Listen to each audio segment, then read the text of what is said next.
Sup, Wes? Sup, Dan? What'd you do for the last 30 days? I didn't drink alcohol. I didn't drink alcohol either. No way. That was a very soft high five. Want to do it But harder? that's good. A little harder. Nice work. The reason it started was I started reading that book, The 7 Habits of Highly Effective People. And in the first chapter, it talks about the idea of like personal integrity, right? It defines it as like what's a promise you make to yourself. This is something like that I've always talked about a lot, of like going like, I wonder what it would be like to go 30 days without drinking and see what that was like. It's stuff like when I go to see my dad and I'm hanging out and I'm not drinking and my dad goes, "Oh, not drinking, are we?" It's like a character trait. Little thing, yeah. Yeah, and I always thought it was like part of my story where it's like, I'm a guy who drinks. I love beer. That's me, you know? And I'm sure there's a lot of like stories of me drunk in Those places. are the best stories of you. Those are some good ones, yeah. And I probably made a lot of friends in that space.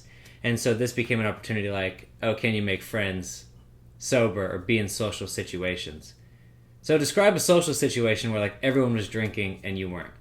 I would say most recently I was at a bar called Harbor and Stone, I think. Everyone there was really plastered because I got there pretty late in the night and there were some bands playing.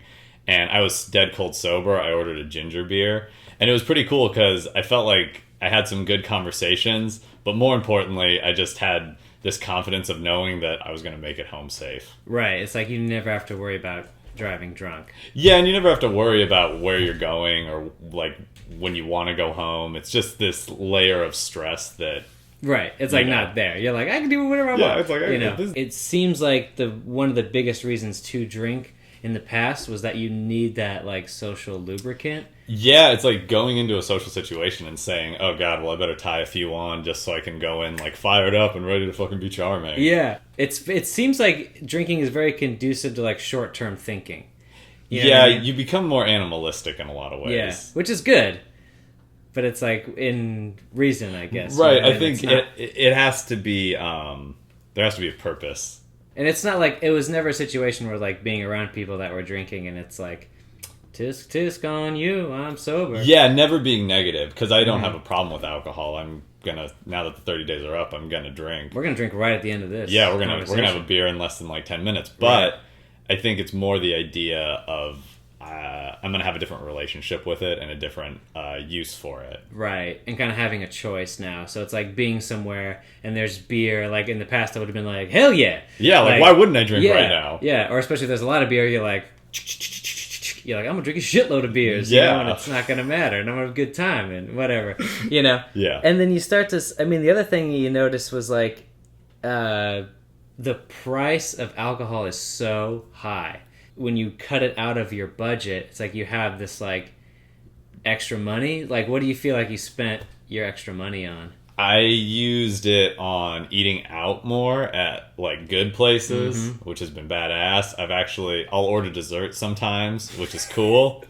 And you buy fancy sodas. And Right. all of that shit is infinitely cheaper than alcohol. It's like thinking about 2 drinks at one place is like a nice meal at another place. You know what I Right. mean? And like, while sometimes I would have a really bad relationship with food, you know, like during periods of drinking. It's like Yeah, when you're really drunk and you go to Del Taco at like 3 a.m. I know, yeah. I didn't go to Del Taco once. Yeah, good sleep too. Like, I know to sleep, like I was able to stay up later and get up earlier and like not have to nap during the day. And that was like a consistent thing. Like the energy level was a lot higher. Yeah, I felt a lot more focused this month in general. And I wasn't trying to, catch up on rest from having a really late night being fucked up. Right. Like, the next day I was able to wake up, be energized, not be recovering from whatever pain I did to myself the night before. Right. And I wonder about like your immune system too, because I hung out with some people that were sick, and like nothing happened. Like I didn't get sick from hanging That's out. happened to me a couple times. Yeah, and It I happened wonder. this past weekend. I wonder if like your immune system, it's got to be stronger if you're not drinking, right? Oh, for sure. Yeah. I don't text my exes. Yeah, I noticed that too. That's been really good. Well, it's like we're already lonely men. We're very lonely men. Right. And so when you mix your loneliness, your natural loneliness anyway, alcohol, And your cell phone. and yourself, yeah, you fucked. Yeah, Like you're- all you do is you just jump on that thing and you're like, who have I fucked before? Who could give me an ego boost? Yeah, it just becomes. Yeah, it's crazy. Like I don't think that didn't happen once, you know. And it's like, and you start to realize, you know, how you use it as it's its own weird drug. Yeah, your cell phone can become a weird drug. Yeah, totally. And sometimes that happens too, where like you've had like past relationships that you know, like in your clear mind, that it's like it's best for both parties to like not engage in this kind of stuff and just try and move forward and not trying to keep digging into the past. Exactly. Like, you're just like digging back into like that familiarity of like, oftentimes it's like a physical familiarity. Yeah. It's like, you know, that you and this person have like this physical comfort, and then you kind of like indulge in it at times, like if you're both are like drinking and you know each other, so you have this whole right. history. And like your emotional friends, stuff. you know what I mean, and your friends, and so you have, but there's that other element to it, but then it can get kind of screwy, you know, like it you know, the emotional side. Alcohol screws with it. Yeah, it can. Yeah, because you're thinking short term about, you know, right, pleasure, exactly. So there was one instance where like there was two instances where it was like hard, you know, and one was just like I was on a shoot, and then when it wrapped, the other guys I was with were drinking, and it's like that old like familiarity of like, we finished a project, let's drink, you know, like that was definitely present, and I had to like just restrain myself. But then I even like took their beer and just like, mind if I just smell it, and just like get a big whiff of it and just go, don't need it, you know. And then the other time it got hard is actually really, really embarrassing. But it was like one time we were walking around downtown with Sean and Ryan, and there was a broken fucking bottle of Budweiser on the ground. It was like just broken glass and like little dried pieces of Budweiser, and we walked by it, and I got a smell of it, and I was like, oh my god, I really like want a beer right now.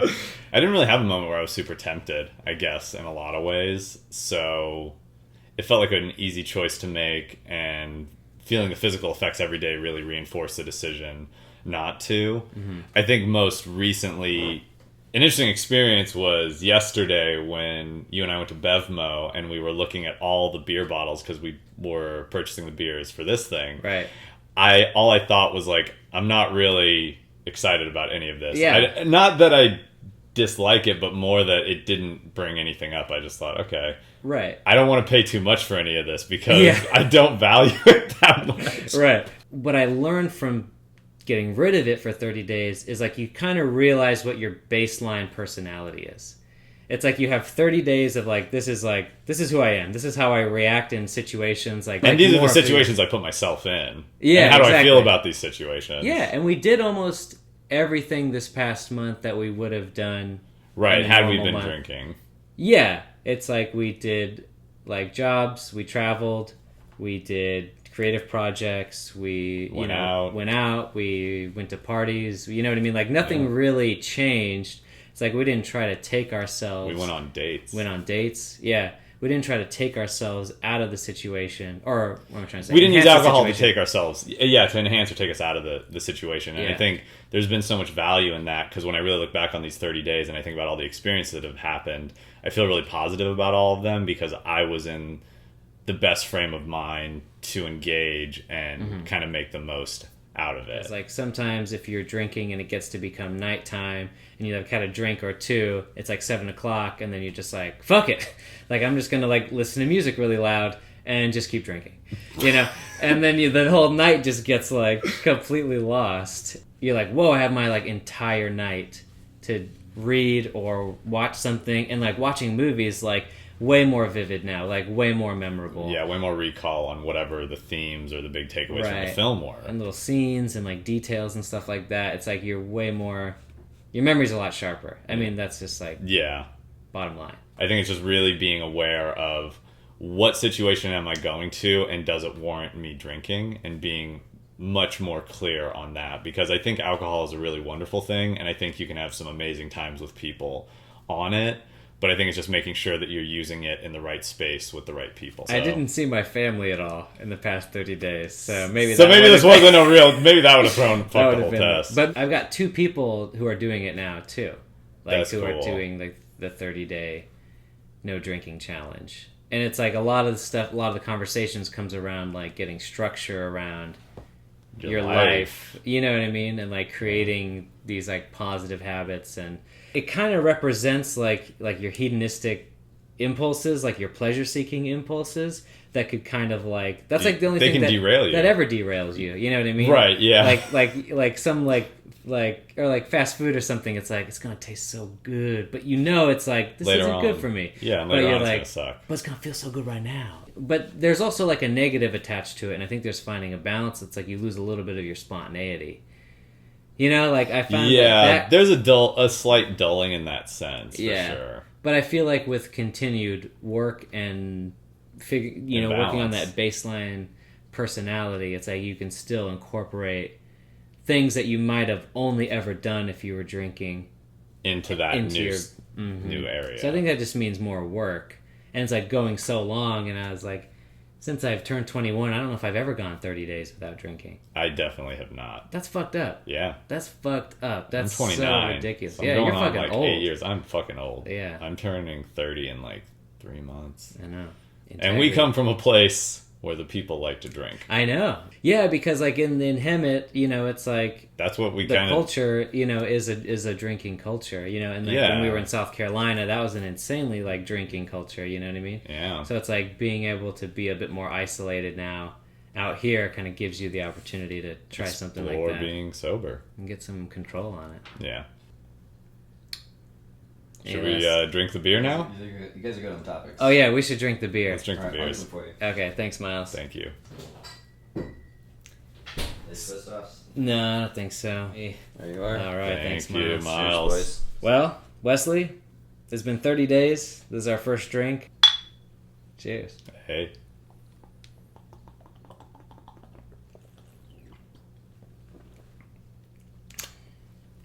That's good. It's tasty. So this was like a really valuable experience. I want to thank you for leading the way on it, and then inspiring Thank you for me to make a joining me. choice. It was a lot easier having a friend doing it than doing it by myself.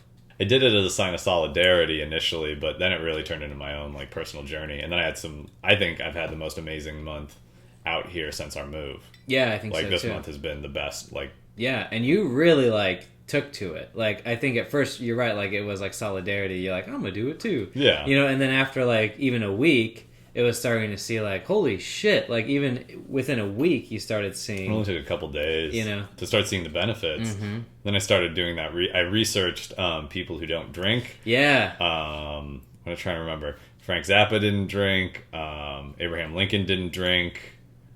Tom Waits. Tom Waits didn't drink. Doesn't drink. Kendrick Lamar doesn't drink.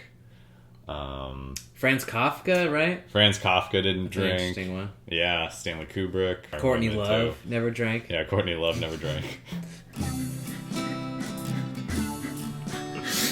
We'll have the list roll right now during the credits. Yeah, while we're and then talking. everyone can see like all the different people that they're inspirational and don't drink, don't feel like they need it. Yeah, makes sense. Yeah. Joshua Peaches Christ doesn't drink. Jesus Christ, a very reputable drag queen. Yeah, and it's not to say that alcohol can't be beneficial or work. Right. I don't want this to seem like we're down on alcohol because clearly we're not. Yeah. But anyway, it's about moderation. I think that's the big lesson. And having a choice. It's like Yeah. knowing that you have more control over it than, thinking that you like have no control. I went to the fucking Wheelhouse and didn't drink. That was like That was the one night I thought that was the highest risk night. fuck. Yeah, it was Every way time risky. I went to Hemet, it felt high risk. Yeah, and I kept thinking, like, I walked in the Wheelhouse and I was just like, God, fuck this. I was just like, I started at the wrong time. I was like, I don't think I've ever been sober in the Wheelhouse, ever. That was crazy. Like, that was a ridiculous thought that was true, That was embarrassing. You don't go to what I the mean? Wheelhouse sober. Yeah, I guess not.